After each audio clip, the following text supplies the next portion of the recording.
Ada kisah yang selama berabad-abad tidak pernah diberikan pada dunia. Bukan karena dilupakan, tidak, justru karena terlalu diingat oleh mereka yang ingin menguburnya. Di sebuah ruang arsip yang lembab, di antara lembaran kertas yang menguning, aku menemukan catatan yang seharusnya tidak pernah ditulis. Catatan tentang seorang perempuan yang tidak pernah hidup sepenuhnya dan tidak pernah mati sepenuhnya. Namanya berbisik di lorong-lorong istana tua, di balik jendela yang tertutup kabut, di antara mimpi yang tidak ingin diakui manusia. Carmilla. Dunia mengenalnya sebagai legenda yang memikat sekaligus mematikan. Tetapi legenda hanya menyisakan tulang dari kebenaran. Catatan yang ada di hadapanku menceritakan sesuatu yang berbeda, lebih dalam, lebih gelap, lebih manusia, sebelum menjadi kutukan. Kisah ini adalah bagian yang disembunyikan, disimpan di balik tinta yang tercoret, dihapus dari arsip kerajaan, dipagari oleh ketakutan dan keheningan. Dan malam ini, untuk pertama kalinya, aku membuka kembali halaman itu. Bukan untuk mencari sensasi, bukan pula untuk menakuti dunia. Aku hanya ingin menunjukkan bahwa di balik setiap bayang-bayang ada seseorang yang pernah meminta untuk diselamatkan. Inilah naskah yang tidak pernah diterbitkan. Inilah kisah yang selama ini dikurung di antara debu dan waktu. Dan bila kau mendengarnya hingga akhir, kau akan mengerti mengapa banyak orang berharap kisah ini tetap gelap selamanya.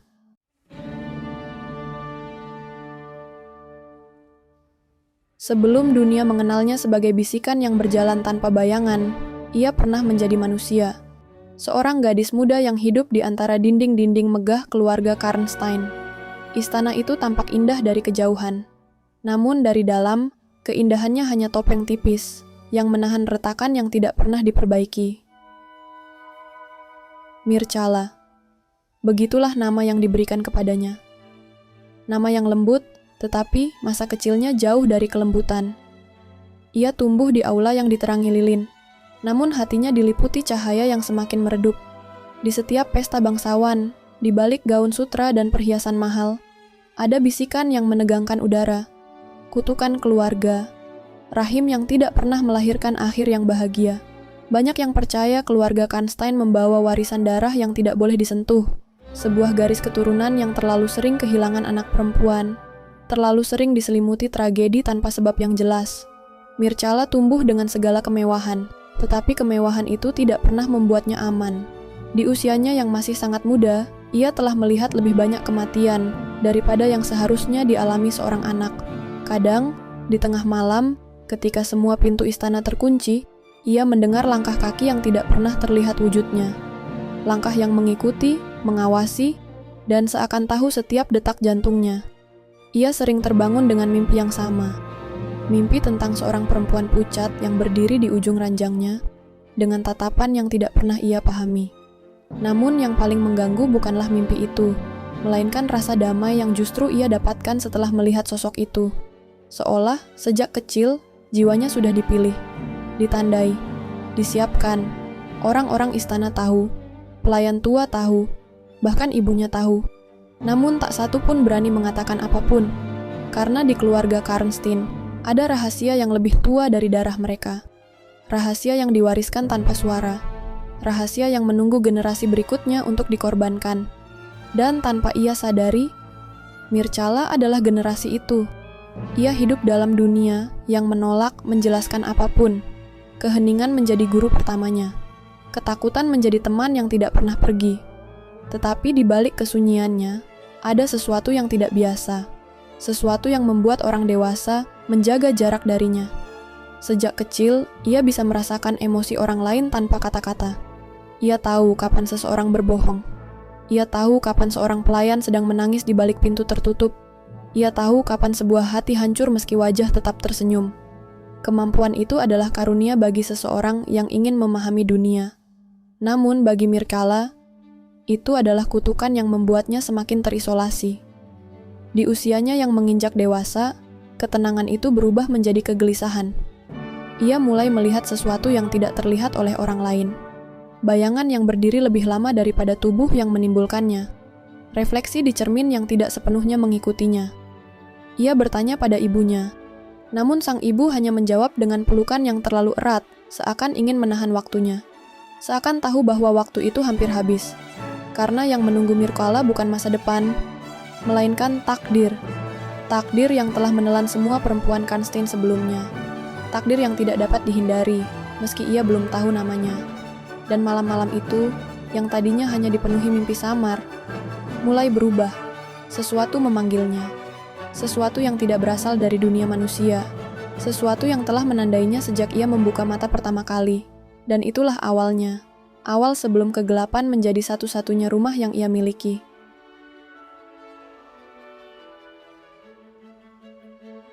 Tidak ada tragedi yang dimulai dengan teriakan. Banyak darinya dimulai dengan keheningan.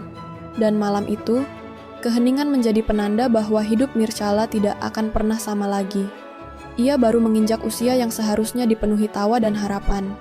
Namun di istana Karnstein, usia itu justru menjadi penanda bahwa seseorang harus dibunuh untuk sesuatu yang tidak pernah ia minta. Hari-hari sebelum upacara itu terasa aneh baginya. Pelayan yang biasa tersenyum tiba-tiba menunduk. Pintu-pintu yang selalu terbuka kini dikunci diam-diam. Dan ibunya hanya memandangnya seakan setiap tatapan adalah perpisahan kecil yang tidak boleh diucapkan. Sampai akhirnya, malam itu tiba. Langit tampak tenang, tetapi seluruh penghuninya tahu bahwa ketenangan itu hanyalah selimut yang menutupi ngeri yang tak terhindarkan. Ia dipanggil ke ruang bawah tanah istana. Ruang yang sejak kecil dilarang keras ia masuki. Tangga batu yang ia turuni terasa lebih dingin daripada musim apapun yang pernah ia lewati. Di setiap langkah, ia bisa merasakan bahwa dunia di atasnya semakin jauh, semakin tidak terjangkau. Saat pintu terakhir terbuka, ia melihatnya. Lilin-lilin dipasang membentuk lingkaran. Lantai dipenuhi simbol-simbol tua yang tidak pernah diajarkan pada siapapun. Dan di tengah ruangan, ibunya berdiri dengan wajah yang luluh antara ketakutan dan penyesalan. Namun suara ibunya tidak berkata apapun. Yang berbicara adalah air matanya. Mircala tidak memahami apa yang terjadi, tetapi ia tahu bahwa dirinya bukan tamu dalam upacara ini. Ia adalah persembahan. Pelayan tua yang selama ini merawatnya mencium tangannya dengan gemetar. Itu bukan ciuman penghormatan, itu adalah ciuman perpisahan. Hatinya mulai berdegup kencang. Namun ia tetap diam, ia tetap berdiri. Karena sejak kecil ia diajarkan bahwa perempuan Karnstein harus mengerti peran mereka meski tidak ada yang menjelaskan alasannya. Ketika lilin-lilin mulai padam satu persatu, ia mendengar suara, bukan suara manusia. Suara itu seperti bisikan yang telah mendatanginya dalam mimpi-mimpi masa kecil.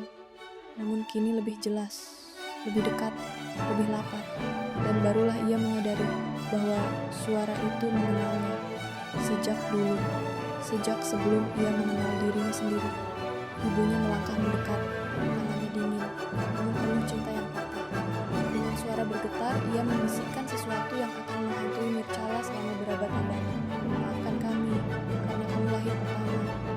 Itulah kalimat terakhir yang pernah ia dengar dari ibunya sebagai manusia. Lalu bayangan itu muncul. Sosok yang selama bertahun-tahun mengintai dari balik mimpi. Sosok yang bukan dewa, bukan roh, bukan juga iblis. Sosok itu adalah leluhur perempuan yang pernah dikorbankan dan kini menuntut penggantinya. Tidak ada teriakan, tidak ada perlawanan. Mircala hanya memejamkan mata ketika sesuatu yang dingin menyentuh kulitnya. Dan dalam sekejap, dunia yang ia kenal runtuh. Sang leluhur mengambil napas terakhir Mircala sebagai manusia, namun tidak memberinya kematian. Yang diberikan adalah kelahiran baru. Kelahiran yang dipenuhi rasa sakit yang tak memiliki suara. Ketika ia membuka mata, seluruh ruangan membungkuk seperti menyembahnya. Namun penghormatan itu bukan miliknya. Itu adalah ketakutan. Ia ingin menangis. Namun tubuhnya tidak lagi mengenal air mata. Ia ingin memanggil ibunya. Namun ibu yang ia kenal telah hancur oleh pilihan yang tidak pernah ia inginkan. Malam itu, Mircala tidak berubah menjadi monster. Ia berubah menjadi korban yang tidak diberi kesempatan untuk tetap menjadi manusia. Dan dari sinilah tragedinya dimulai. Tragedi seorang gadis yang dipaksa menjadi abadi, padahal ia hanya ingin tetap hidup sebagai dirinya sendiri.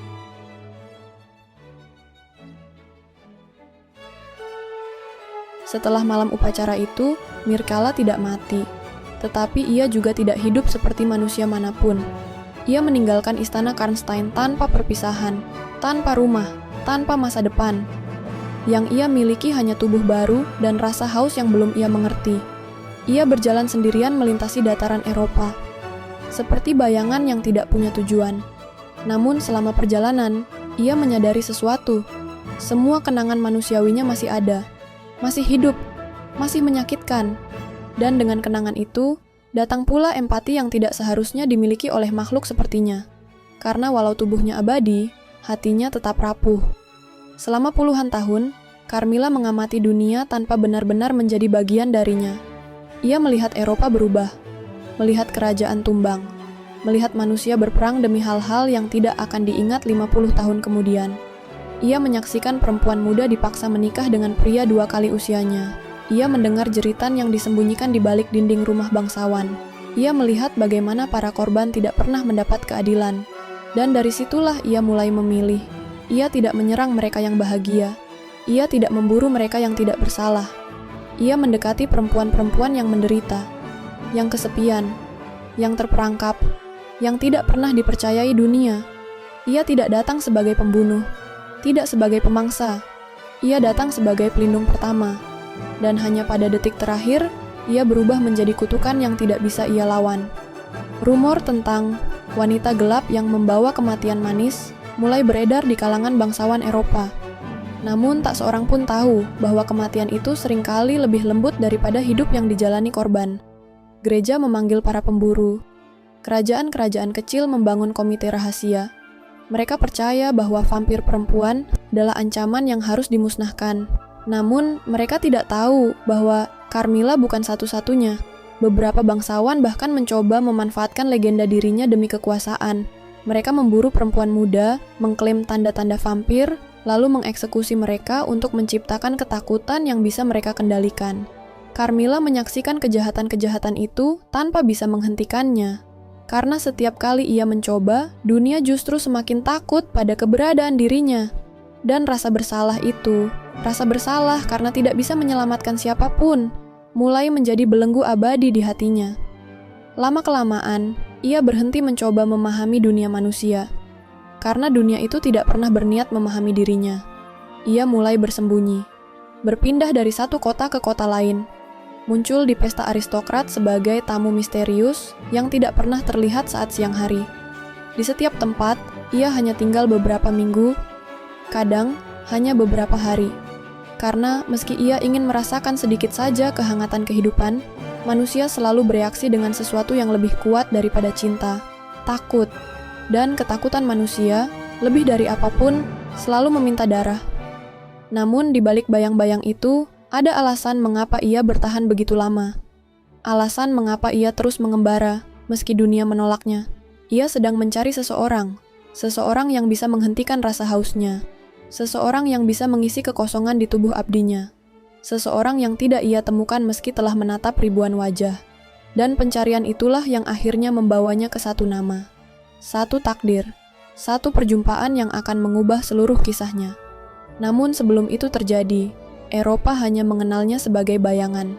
Bayangan yang melindungi, dan pada akhirnya menghancurkan. Karena dalam keabadiannya, ia hanya ingin satu hal yang tidak pernah manusia berikan. Tempat untuk pulang.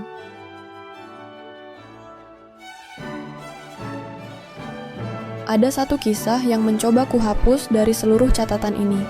Satu lembar masa lalu yang tidak ingin kusentuh, karena setiap kalimatnya terasa seperti menorehkan kembali luka yang telah kubiarkan mengering selama berabad-abad. Tetapi disinilah, di antara bayangan-bayangan yang kupilih untuk diingat, kebenaran itu menuntut untuk diceritakan.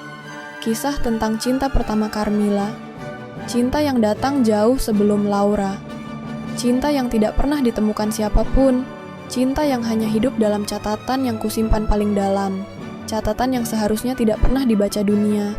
Cinta itu adalah seorang perempuan, seorang pelukis muda dari Wina yang hidupnya singkat, namun cukup untuk mengubah arah keabadian seorang vampir yang terkutuk. Namanya tidak akan kusebutkan di sini. Karena nama itu milik Carmilla, dan hanya Carmilla yang berhak menyimpannya. Namun, aku bisa mengatakan bahwa perempuan itu memiliki tangan yang seolah diciptakan untuk menangkap cahaya. Meski ia sendiri hidup dalam ruangan kecil yang selalu kekurangan matahari. Matanya selalu tampak seperti sedang mendengarkan sesuatu yang tidak bisa didengar manusia lain. Dan senyumnya selalu tampak seperti permintaan maaf kepada dunia yang tidak pernah benar-benar memeluknya. Pertemuan mereka terjadi pada suatu malam ketika kabut turun seperti bisikan.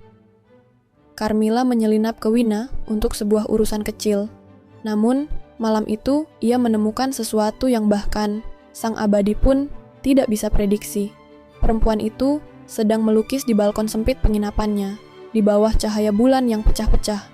Bukan pemandangan yang ia lukis, bukan pula manusia. Ia melukis bayangan, bayangan yang bergerak, bayangan yang hidup. Carmilla berhenti. Untuk pertama kalinya, ia bukan predator yang mengintai mangsa, melainkan seseorang yang terdiam melihat dirinya sendiri, ditangkap oleh mata yang tidak takut. "Siapa kamu?" Hanya itu yang mampu Carmilla bisikkan. Dan perempuan itu tersenyum, lembut, tenang, seolah ia telah menunggu. "Bayangan yang mengikuti bulan," katanya. "Dan malam ini, bulan membawamu kemari." Itulah awal dari segalanya. Pertemuan mereka tidak pernah berlangsung di siang hari.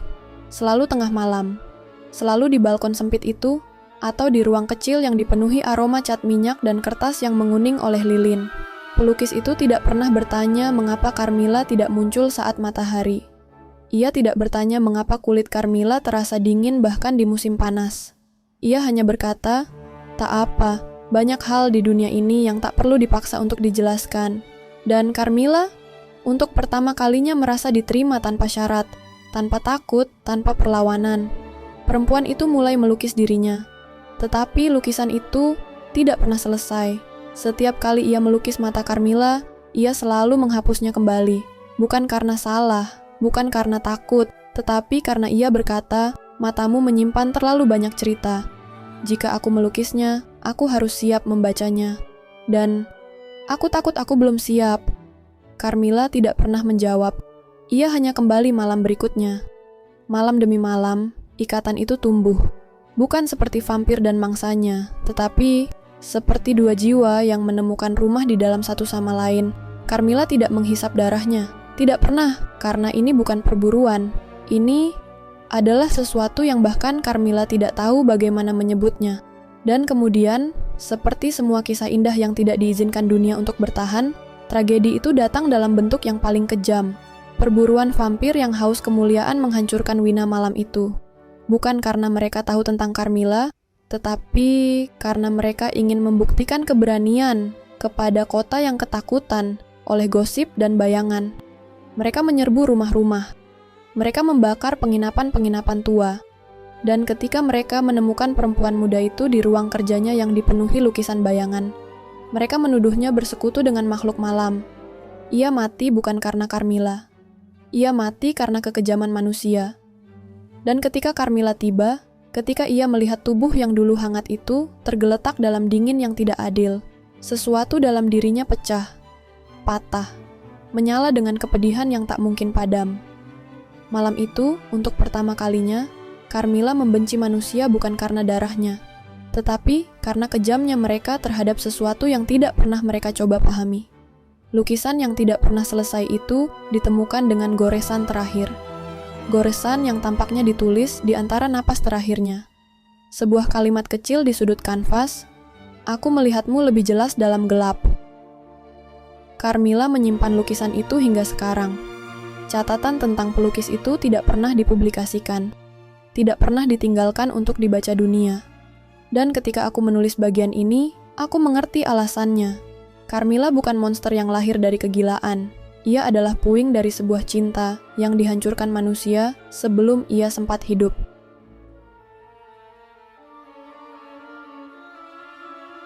Carmilla bukan lagi gadis yang hilang, bukan lagi korban cinta yang patah. Ia telah lahir kembali sebagai monster. Monster yang lahir dari luka, dari kehilangan, dari kemarahan yang dipelihara manusia. Di Wina, kota yang dulu bersaksi pada cinta yang murni, darah pelukis muda mengalir. Dia dibunuh bukan karena ia jahat, melainkan karena manusia takut pada yang tidak mereka pahami. Dan Carmilla menyaksikan itu, tanpa suara, tanpa ampun. Hatinya retak, dan dari pecahan itu, monster muncul. Ia mulai balas dendam.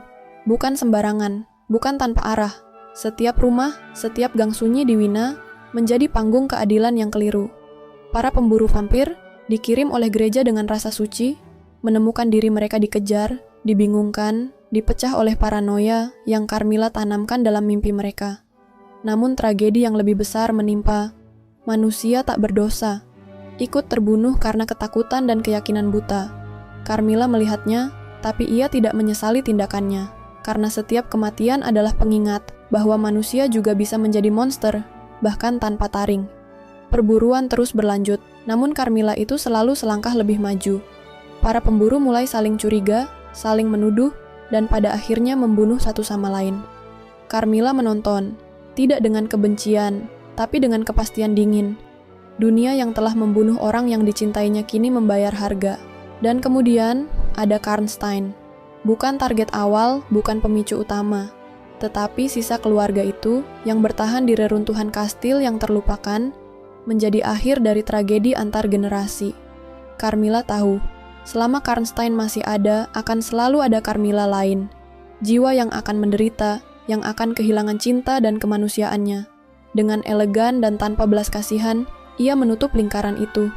Kastil hancur, garis keturunan lenyap, dan dunia melihat hanya monster, tanpa tahu tragedi yang melahirkannya. Carmilla berdiri di antara reruntuhan, menyerap keheningan. Ia bukan pahlawan, bukan malaikat. Ia adalah cermin dari semua kebiadaban manusia. Monster itu tidak lahir dari taring, tetapi dari dendam, kehilangan, dan cinta yang dihancurkan. Dan sementara gereja dan manusia terus berburu makhluk malam lain, Carmilla berjalan, tak pernah lagi menjadi korban, selalu menjadi kengerian yang elegan, yang lahir dari sejarah gelap manusia sendiri.